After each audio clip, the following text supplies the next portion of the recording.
안녕하세요. 만나서 반갑습니다. 역사가 김영주입니다. 한중일 근대사 삼국지 제179부 결전이냐 항복이냐 쇼군의 선택이란 주제를 가지고 함께 할까 합니다. 1868년 4월 신정부의 동정군을 요격하기 위해서 출진했던 막후군은 대부분 패퇴를 당했죠. 심지어 이제 나름 그래도 믿었던 신선조조차 맥없이 그냥 갈려나가게 되는데요. 이제 신정부는 과거 도쿠가 이에야스의 저택이 있었던 승푸성까지 접수를 함으로써 에도 함락을 목전에 두고 있었습니다. 그러면서 이제 사실상 마지막 총 공세를 남겨놓고 있는 실정이었죠. 이제 막부의 운명은 그야말로 풍전등화 그 자체였고, 막부 입장에서 남은 것은 이제 둘 중 하나였어요. 에도성에서 옥세를 할 것이냐, 그게 아니면은 가스카이슈의 주장대로 최대한 유화적인 조건으로 항복을 하는 것이냐, 둘 중 하나였는데, 제목은 제가 결전이냐 항복이냐라고 했지만 사실은 이미 결론이 나 있었죠. 항복으로 거의 기울어져 있는 그런 상황이었습니다. 왜냐면 쇼군 요시노부가 이미 전의를 상실했어요. 그래서 치과 상태에 들어간 지 오래였는데 왜 이렇게 전의를 상실하게 되었냐? 너무 좀 싱겁게 무너졌잖아요. 요시노부가. 그가 보여줬던 정치적 수완에 비해서 너무 허망하게 무너지게 됐는데 이유가 있습니다. 요시노부는 본래 강력한 미토학 신봉자죠. 애초에 미토본 출신이기도 하고요. 자, 그리고 애초 미토학에서 주장한 것이 뭐였냐면은 이 시대의 시대 정신이라고 할 수 있는 존왕양이었습니다. 그리고 지금까지 쭉 보셔서 아시겠지만 존왕양이 중에서 사실은 어디에 좀 더 포인트가 있냐면은 존왕 쪽에 좀 더 포인트가 있어요. 그러니까 양이는 하면은 좋은 건데 현실적으로 좀 어렵다는 거 다들 알고 있거든요. 그러다 보니까 존왕에 많이들 목을 맬 수밖에 없는 그런 분위기였다는 거죠.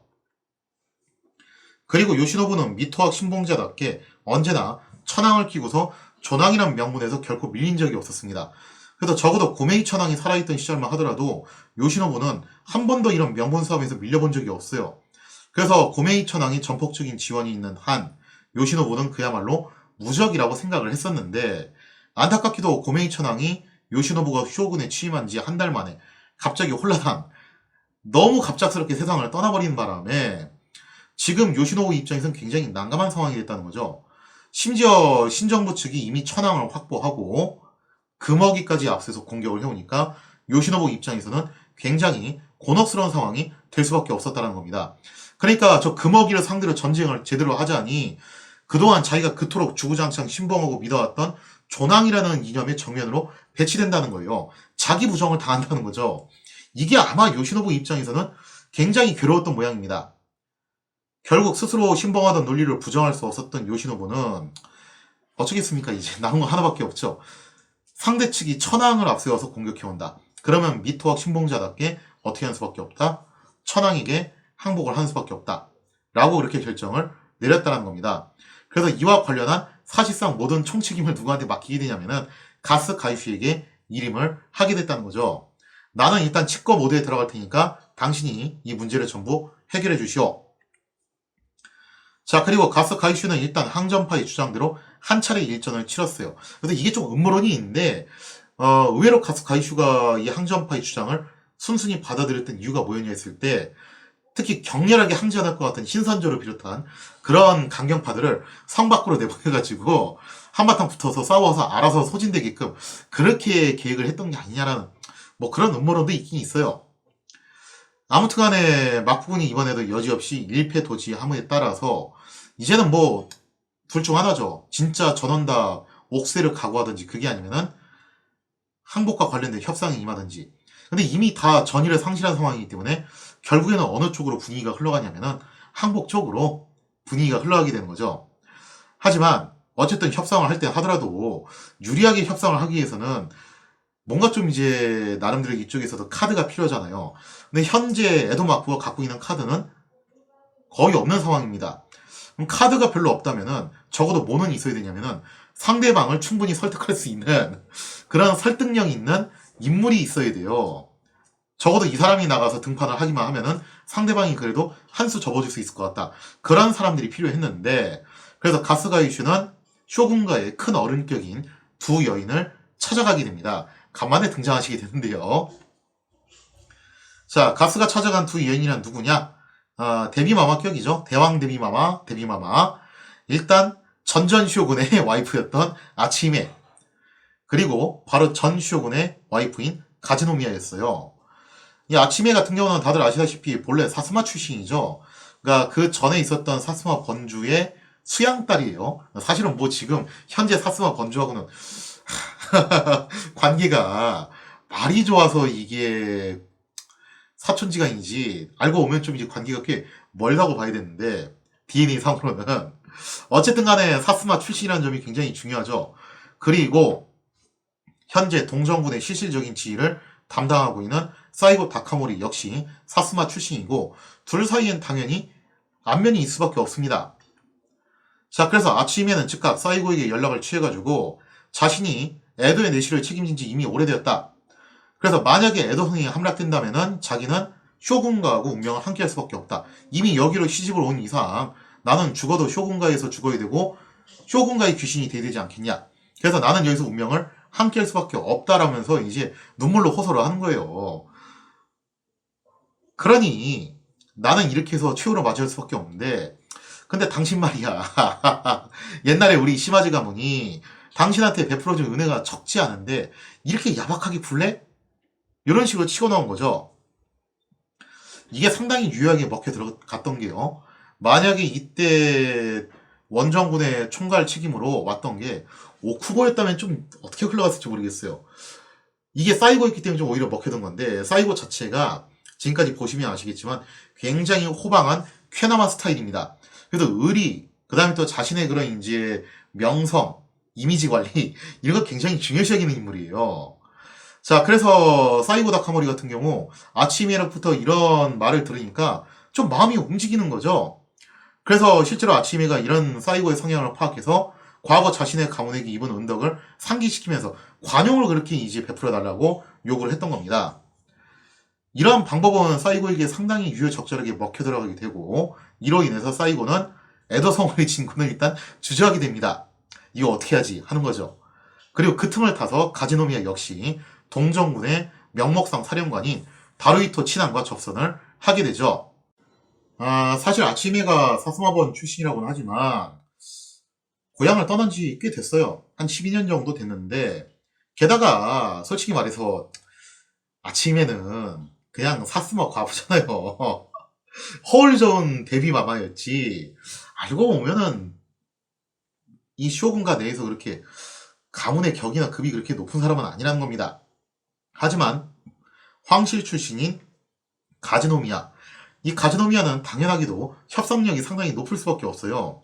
더군다나 기억하시는 분들 계실 수도 있을 것 같은데 현재 동정군 사령관으로 오고 있는 다루이토 친왕은 본래 가즈노미야하고 약혼을 했던 사이였죠. 그러다가 공무합체를 추진하는 과정에서 이게 그냥 파탄이 나게 되고 가즈노미야가 쇼군가로 시집을 오게 됐던 건데요.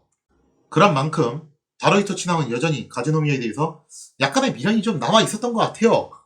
그때 만약에 쇼군가로 가즈노미야가 시집을 가지 않고 나하고 같이 잘 살았으면 어떻게 됐을까? 좀 이제 그런 미련이 조금 있었던 것 같기도 해요. 그런데 하필 그 가즈노미야가 다루이토 친왕에게 직접 연락을 취해가지고 관용을 베풀어 달라라고 요청을 하니까 당연히 마음이 흔들릴 수밖에 없죠. 물론 다루이토 친왕이 과거 연민에 사로잡히지 않는다 하더라도 가즈노미야는요, 이게 굉장히 중요한 사실인데 현재 천황의 엄연하게도 고모입니다. 고모에 해당하는 인물이었죠. 그러니 황실 내에서도 등급이 꽤나 높은 사람이었기 때문에 이 가즈노미야의 말 한마디는 상당한 위력이 있다는 거예요. 아무래도 시대가 조낭 양이가 아무래도 시대적인 정신이죠. 그런 만큼 천황 고모의 체면을 구겨가면서 동정군이 마구잡이로 에도를 쳐들어가서 에도를 짓밟는다라는 것은 동정군 입장에서도 굉장히 부담스러운 일이죠. 아니 천황을 상징하는 금어기를 앞세우고서 천황의 고모가 있는 에도를 마구잡이로 밀고 들어가서 쳐부순다. 모양새가 이게 좀 아무리 봐도 아니잖아요. 더군다나 지금 천황의 고모가 자비를 좀 베풀어주면 안 되겠냐라고 그렇게 나오고 있는 상황인데 결국 이로 인해서 다루이토 친왕 또한 에도 공략을 주저할 수밖에 없게 되었다는 겁니다. 이처럼 다루이토 친왕과 사이고가 에도성 공략을 주저하는 사이 이번에 또 누가 움직이냐면 이게 사실은 결정타인데 영국의 파크스 공사가 재빠르게 움직이기 시작을 합니다. 파크스 공사는 이렇게 얘기를 해요. 만약에 신정부가 에도를 포격해서 불바다로 만들고 물리적으로 쇼군의 목을 친다. 그런 야만스러운 행동을 한다면은 우리 서양 세력은 신정부의 이런 미개한 행동에 대해서 굉장히 크게 실망할 수밖에 없어. 그러니까 신중하게 잘 생각하시오. 라면서 그렇게 나름 또 경고의 메시지를 주었다는 거죠. 영국은 또 왜 갑자기 여기서 막부 편을 드냐? 엄격하게 말하면 막부 편을 들었다라기보다는 사실 영국은요 이미 결론을 내렸어요. 이제 대세가 신정부로 기울었다. 그러면은 현재 일본을 대표하는 정부는 막부에서 신정부로 넘어가겠구나. 그리고 지금 현재 영국 입장에서 가장 이상적인 시나리오는 뭐냐면은 더 이상 피보지 말고 더 이상 소란 일으키지 말고 스무스하게 교체되는 겁니다. 그럴 수밖에 없는 게 영국 입장에서 일본이라는 것은 두 가지 의미가 있어요. 첫째로는 1차원적으로 봤을 때 나름 매력적인 시장이에요. 중국만큼은 아니지만 그럭저럭 인구도 있고 구매력도 있고 그렇죠. 그 다음에 두 번째, 나중에 훗날 대러시아의 저항 세력으로서 나름 방파제 역할을 해줄 수 있는 그런 곳이 또 일본이라는 겁니다. 그렇기 때문에 영국 입장에서는 만약에 여기서 일본이 막부군하고 신정부군하고 사생 결단을 해서 에도가 불바다가 되는 그런 대참사가 발생을 하게 된다. 그렇게 됐을 경우에 영국 입장에서는 그다지 썩 좋은 상황은 아니라는 거죠. 가급적이면은 평화롭게 정권 교체가 일어났으면 하는 그런 마음이 있다라는 거예요. 이렇게 어느 정도 협상을 위한 배경이 깔리자 가스 가이슈는 야마오카 대슈라는 인물을 협상 사절로 순푸성에 파견을 합니다. 자, 그래서 이제 사이고하고 구체적인 협상 내용을 상의를 하게 되는데요. 사이고가 뭐라고 얘기를 하냐? 만약에 막부 측이 평화로운 협상을 원한다면은 우리가 말하는 요구사항들을 들어달라. 그 요구사항이 뭐냐면은 막부군이 보유한 병기와 부담들을 전부 신정부 측에 넘겨라. 그리고 막부군은 전원 다 무장 해제를 해라. 라는 것을 요구를 하죠. 뭐 어떻게 보면 이건 승자의 입장에서는 당연한 요구라고 볼 수 있고요. 아울러 막부 측의 강경파들을 전부 어떻게 해라. 신정부 측에 넘겨라. 그러니까 어떻게 보면 전범들을 붙잡아서 처리를 하겠다는 거죠. 아무리 평화롭게 하네 어쩌네 하더라도 저런 강경파들을 살려두면 얘들이 나중에 또 사고 칠 수 있으니까 일단 얘들을 처벌을 해야 될 것 같다. 그리고 쇼군은 어떻게 처리를 할 거냐면은 살려는 드릴게. 그래도 목숨은 부지시켜주되 대신에 비젠번에 유폐를 시키겠다라고 그렇게 요구사항을 전달을 하게 됩니다. 4월 5일 이러한 요구사항을 전달받은 가스카이슈는 최종적으로 이 협상을 합의를 완결을 짓기 위해서 직접 순푸성을 방문을 하게 됩니다. 그러면서 가스와 사이고가 직접 대면을 해가지고 그 중에서 특히 쇼군의 처우와 관련된 문제를 마지막 협상을 시도를 하게 되죠. 그래서 아래 보이시는 그림이 바로 그 그림인데 딱 봐도 사이고 사마의 덩치가 어마어마하죠. 하여튼 정말 덩치가 엄청 좋았어요. 체격 좋지, 성격 호탕하지. 그러다 보니까 사무라이들 사이에서 사이고가 인기가 굉장히 많을 수밖에 없죠. 그리고 이 사무라이들 사이에서 인기가 많다는 것은 훗날 사이고한테 있어서 뭔가 좀 이제 안 좋은 쪽으로 작용을 하게 됩니다. 그 얘기는 먼 훗날에 다시 또 다루도록 하고요. 가스를 만난 사이고. 사이고는 이런 말을 하죠. 아니 원래 만국의 군주는 만국과 문명을 함께하는 거 아니냐? 그리고 사무라이 대장 쇼군이 전쟁에서 패했으면 당연히 할복을 해야지. 뭘 또 구차하게 그렇게 목숨 부거를 하시냐? 그냥 할복하면 안 돼? 이런 식으로 나오는 거죠. 자, 그러자 이제 가스는 또 뭐라고 얘기하냐면은 고대 중국을 보면은 선양이라는 아름다운 전통이 있지 않았냐? 그래서 뭐 이제 옛날에 사막 모지 시절까지 올라갈 것도 없이 가장 대표적인 선양 사례가 그거잖아요. 한의 맨 마지막 황제였던 헌제가 위에 조비한테 선양을 했던 사례. 그럼 결국에는 헌제는 천수를 드렸어요. 그런 사례도 있지 않느냐. 그런 아름다운 전통이 있는데 뭘 또 그렇게 험악하게 할복까지 가시냐. 시대가 바뀌었는데 그래서 이렇게 선양이란 방식으로 평화롭게 문제를 해결합시다. 웬만하면은 요시노부 공을 죄인 취급하지 말고 그냥 좀 몸을 보존할 수 있게끔 해주시면 안 되겠소 한 거죠. 물론 뭐 이제 말은 그렇게 했다고는 하지만 쇼군 처우에 대해서 강경한 입장을 보였던 사이고도 마냥 숙청하고 처단하고 이렇게만 해서는 대업을 이룰 수 없다는 사실을 잘 알고 있었습니다. 나름 그래도 사이고가 유신 3걸 중 한 명이기 때문에 그런 큰 그림을 볼 줄 아는 사람이에요. 앞으로 신정부는 새로운 일본을 만들어 나가야 되는 그런 입장이었죠. 그래서 이제 새로운 체제를 구축을 해야 되는데 그러다 보니까 이제 기존의 그런 전통적인 룰에서 좀 벗어나는 행동을 할 필요도 있다라는 거예요.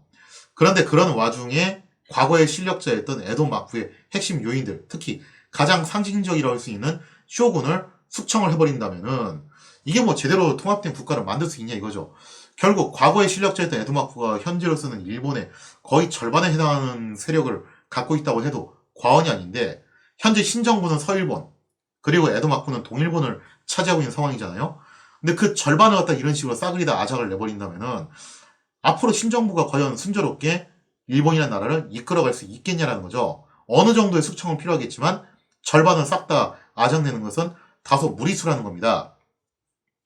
자, 그래서 결국 사이고는 나름 관대한 처분을 내리게 되는데요. 어떤 결론을 내리냐면은 그렇다면 요시노부가 쇼군직을 내려놓고 고향인 미터번으로 낙향을 해라. 왜냐면 에도에 계속 머물러 있으면은 요시노부 본인은 그럴 생각이 없다 하더라도 주변에서 자꾸 바람 집어넣고 또 이거를 뭔가 정치적으로 이용하려는 불순한 세력이 나올 수 있으니까 일단 미터번으로 낙향을 해서 은거를 해라. 그 선에서 마무리를 짓도록 하겠다라고 그렇게 제안을 하게 되죠. 그래서 결국 최종적으로 이렇게 합의가 일어나게 됩니다. 4월 26일 협상 결과에 따라 요시노부는 쇼군 자리에서 완전히 물러나서 미터번으로 낙향을 하게 됩니다. 그리고 도쿠가와 가문의 당주 자리 또한 이에사토, 원래는 이제 그 전 쇼군이었던 이에모치가 이에사토에게 넘겨주려고 했었는데 나이가 너무 어리는 바람에 요시노부가 이제 쇼군 자리에 올라오게 됐던 거죠. 뭐 결국에는 요시노부가 최후의 쇼군이 된 셈이었죠. 그리고 요시노부는 그 이에사토에게 가문의 당주 자리를 넘겨줌으로써 이제는 역사 무대에서 완전히 내려오게 되죠. 뭐 그 뒤로 요시노부는 그냥 은거해가지고 나름 화족 신분을 누리면서 말년까지 잘 먹고 잘 삽니다. 별 그냥 그거 없이 그냥 잘 살아요. 어떻게 보면은 그래도 쇼군 자리 한번 해먹고 말년은 저렇게 이제 옥체 보존하면서 잘 살았으니 그것도 또 나름대로 복받은 인생이죠. 그리고 마코 측은 협상의 내용대로 병력들을 무장 해제시키고 무기와 병기를 신정부 측에 넘기게 됩니다. 그렇게 해서 마코 측이 착실하게 협상 내용을 이행을 하게 되는데요. 근데 이것 때문에 후대의 요시노부에 대해서 좀 괜찮게 평가하는 사람들도 있어요. 만약에 이때 요시노부가 몽리를 부려서 그냥 2판 4판으로 붙었으면은 전쟁이 더 길어졌을 거고 그랬다라면은 메이지 유시는 좀 더 늦게 달성이 되고 엄청난 리스크와 후유증을 안고서 진행이 됐을 것이다. 라고 봤던 거죠. 근데 어쨌든 요시노부가 순조롭게 해서 항복을 함으로써 대세가 재빨리 결정이 났기 때문에 결국 이것도 나름대로 메이지 유신의 공헌을 했던 게 아니냐 뭐 그런 시각도 존재를 합니다. 아무튼 그렇게 해서 협상 내용이 이행이 된 다음에 드디어 신정부군은 보무도 당당하게 에도성에 무혈로 입성을 하게 되니 이로써 에도 막부는 그 명운을 다하게 되었죠. 자, 이렇게 해서 에도 막부는 문을 닫게 되는데요. 이걸로 끝이냐? 사실 이게 뭐 보신전쟁의 일환이거든요. 근데 사실 보신전쟁이 여기서 끝나질 않았어요. 뭐 지금 한 절반? 절반이라는 3분의 1 지점 맞나?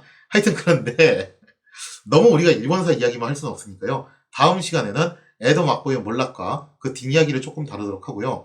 나머지 보신전쟁의 3분의 2 분량은 좀 훗날로 미루고 다음에 이제 여기까지 다루고 드디어 이제 조선 쪽으로 넘어가서 대응군 이야기를 또 이어서 나가는 걸로 하도록 하겠습니다. 어쨌든 다음 시간에는 에도 막부의 그 뒷이야기를 다루도록 하겠습니다. 감사합니다.